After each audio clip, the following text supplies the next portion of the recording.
ಕರುನಾಡ ಜೀವನದಿ ಕಾವೇರಿಯ ಪವಿತ್ರ ತೀರ್ಥೋದ್ಭವಕ್ಕೆ ಕ್ಷಣಗಣನೆ ಶುರುವಾಗಿದೆ. ಇದಕ್ಕಾಗಿರುವಂತಹ ಸಿದ್ಧತೆ ಮತ್ತು ಈ ಸುಂದರ ಅದ್ಭುತ ಪವಿತ್ರ ಗಳಿಗೆಗಾಗಿ ಸಹಸ್ರ ಸಂಖ್ಯೆಯಲ್ಲಿ ಭಕ್ತರು ಕೂಡ ಸಾಕ್ಷಿಯಾಗಲಿಕ್ಕಿದ್ದಾರೆ. ತೀರ್ಥೋದ್ಭವದ ಸಮಯ ಏನು ಹಾಗಾದ್ರೆ ಬನ್ನಿ ಡೀಟೇಲ್ಸ್ ನೋಡೋಣ. ಜೀವನದಿ ಕಾವೇರಿ ಪವಿತ್ರ ತೀರ್ಥೋದ್ಭವಕ್ಕೆ ಕ್ಷಣಗಣನೆ. ತೀರ್ಥ ಸ್ವರೂಪಿಣಿ ಕಾವೇರಿ ಮಾತೆ ಕಣ್ತುಂಬಿಕೊಳ್ಳಲು ಕಾತರ. ಕಾವೇರಿ ಉಗಮ ಸ್ಥಾನ ತಲಕಾವೇರಿಯಲ್ಲಿ ಸಕಲ ಸಿದ್ಧತೆ. ಪವಿತ್ರ ತೀರ್ಥೋದ್ಭವ ಕ್ಷೇತ್ರ ತಲಕಾವೇರಿಯಲ್ಲಿ ತೀರ್ಥೋದ್ಭವಕ್ಕೆ ಭರ್ಜರಿ ಸಿದ್ಧತೆಗಳು ನಡೆಯುತ್ತಿವೆ. ವರ್ಷಕ್ಕೊಮ್ಮೆ ಘಟಿಸುವ ಈ ವಿಸ್ಮಯವನ್ನ ಕಣ್ತುಂಬಿಕೊಳ್ಳಲು ದೇಶದ ವಿವಿಧೆಡೆಗಳಿಂದ ಸಹಸ್ರಾರು ಸಂಖ್ಯೆಯ ಭಕ್ತರು ಕಾತರರಾಗಿದ್ದಾರೆ. ಕೊಡಗಿನ ಜನರ ಕುಲದೇವತೆ ಕರ್ನಾಟಕದ ಜೀವನದಿ ಕಾವೇರಿಯ ತೀರ್ಥೋದ್ಭವಕ್ಕೆ ಜಿಲ್ಲಾಡಳಿತ ತಯಾರಿ ಮಾಡಿಕೊಂಡಿದೆ. ಇಂದು ಮಧ್ಯಾಹ್ನ 1:44 ಸಲ್ಲುವ ಮಕರ ಲಗ್ನದಲ್ಲಿ ಪವಿತ್ರ ತೀರ್ಥೋದ್ಭವ ಜರುಗಲಿದೆ. ಬ್ರಹ್ಮ ಕುಂಡಿಕೆಯಿಂದ ಪವಿತ್ರ ತೀರ್ಥ ಉಕ್ಕಿ ಬರಲಿದೆ. ಈ ವಿಸ್ಮಯ ನೋಡಲು ಜನರು ಕಾತರರಾಗಿ ಕಾಯುತ್ತಿದ್ದಾರೆ. ತೀರ್ಥೋದ್ಭವಕ್ಕೂ ಮೊದಲು ತಲಕಾವೇರಿ ಕ್ಷೇತ್ರದಲ್ಲಿ ಧಾರ್ಮಿಕ ಪೂಜೆಗಳು ಜರುಗಲಿವೆ. ಮಹಾಮಂಗಳಾರತಿ ನಂತರ ಭಕ್ತರಿಗೆ ಕ್ಷೇತ್ರಕ್ಕೆ ಪ್ರವೇಶ ಸಿಗಲಿದೆ. ಬೆಳಗ್ಗೆ 11:30ರಿಂದಲೇ ತೀರ್ಥೋದ್ಭವದ ತನಕ ಮಂತ್ರ ಪಠಣ ನಡೆಯಲಿದೆ. ಕರುನಾಡಿನ ಜೀವನದಿ ಕಾವೇರಿಯ ತೀರ್ಥೋದ್ಭವಕ್ಕೆ ಈಗಾಗಲೇ ಕ್ಷಣಗಣನೆ ಕೂಡ ಆರಂಭಗೊಂಡಿರತಕ್ಕಂಥದ್ದು.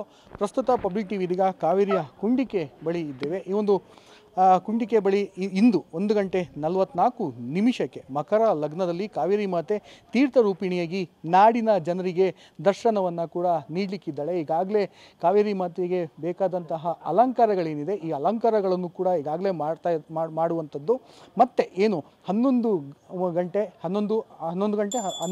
ಆಸುಪಾಸಿನಲ್ಲಿ ಈ ಒಂದು ಕಾವೇರಿ ಮಾತೆಗೆ ಸಾಕಷ್ಟು ಇನ್ನೊಂದಷ್ಟು ಚಿನ್ನಾಭರಣಗಳನ್ನು ಹಾಕ್ತಾರೆ. ಅದಾದ ನಂತರ ಇಲ್ಲಿರ್ತಕ್ಕಂಥ ಯಾರು ಅರ್ಚಕರ ತಂಡ ಏನಿದೆ ಅರ್ಚಕರ ತಂಡ ಈ ಒಂದು ಪೂಜೆ ವಿಧಿವಿಧಾನದಲ್ಲಿ ಮಂತ್ರ ಪಠಣಗಳನ್ನೆಲ್ಲ ಮಾಡ್ತಾರೆ.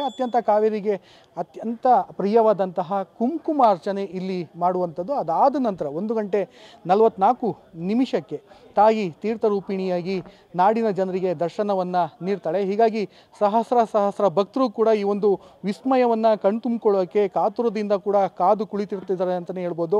ಭಾಗಮಂಡಲದಿಂದ ತಲಕಾವೇರಿಗೂ ಕೂಡ ಕೆಲವರು ಕಾಲ್ನಡಿಗೆ ಜಾಥದ ಮೂಲಕ ಈ ಒಂದು ತಲಕಾವೇರಿ ಕ್ಷೇತ್ರಕ್ಕೆ ಕೂಡ ಆಗಮಿಸ್ತಾ ಇದ್ದಾರೆ. ಬಹಳ ವಿಶೇಷವಾಗಿ ಈ ಒಂದು ಪವಿತ್ರ ಕಾವೇರಿ ಕುಂಡಿಕೆ ಬಳಿ ಇರ್ತಕ್ಕಂಥ ವಿಶೇಷ ಏನು ಅಂದರೆ ಎಷ್ಟೋ ಜನ ಲಕ್ಷಾಂತರ ಜನ ಬಂದರೂ ಕೂಡ ಈ ಒಂದು ತೀರ್ಥ ಸಂಗ್ರಹಣೆ ಮಾಡುವಂತಹ ಈ ಕುಂಡಿಕೆ ಏನಿದೆ ಈ ಕುಂಡಿಕೆಯ ನೀರಿನ ಪ್ರಮಾಣ ನೀವು ಇಲ್ಲಿ ಗಮನಿಸ್ಬೋದು. ಅದೇ ಪ್ರಮಾಣ ತೀರ್ಥ ಸಂಗ್ರಹಣೆ ಮಾಡುವಂತಹ ಸಂದರ್ಭದಲ್ಲೂ ಸಹಸ್ರಾರು ಜನರು ಕೂಡ ಈ ಒಂದು ತೀರ್ಥವನ್ನು ತೆಗೆದುಕೊಂಡು ಹೋದ್ರು ಕೂಡ ಈ ಒಂದು ನೀರಿನ ಮಟ್ಟ ಏನಿದೆ ಆ ಮಟ್ಟ ಹಾಗೇ ಇರುತ್ತೆ. ಇದು ಇಲ್ಲಿನ ವಿಶೇಷವಾಗಿರುತ್ತೆ. ಕಾವೇರಿ ತೀರ್ಥೋದ್ಭವ ನೋಡಲು ಮಂಡ್ಯ, ಮೈಸೂರು, ಬೆಂಗಳೂರು, ಹಾಸನ ಜಿಲ್ಲೆ ಸೇರಿದಂತೆ ದೇಶದ ಹಲವೆಡೆಯಿಂದ ಭಕ್ತರು ಬರುತ್ತಾರೆ. ಭಾಗಮಂಡಲದ ತ್ರಿವೇಣಿ ಸಂಗಮದಲ್ಲಿ ಸ್ನಾನ ಮಾಡಿ ಅಲ್ಲಿ ಭಂಗಡೇಶ್ವರನಿಗೆ ಪೂಜೆ ಸಲ್ಲಿಸಿ ನಂತರ ಕಾವೇರಿ ಮಾತೆಯ ದರ್ಶನ ಪಡೆಯುತ್ತಾರೆ. ತೀರ್ಥೋದ್ಭವವಾಗುತ್ತಿದ್ದಂತೆ ತೀರ್ಥವನ್ನ ಸಂಗ್ರಹಿಸಿ ಮನೆಗೆ ಕೊಂಡೊಯ್ಯುತ್ತಾರೆ.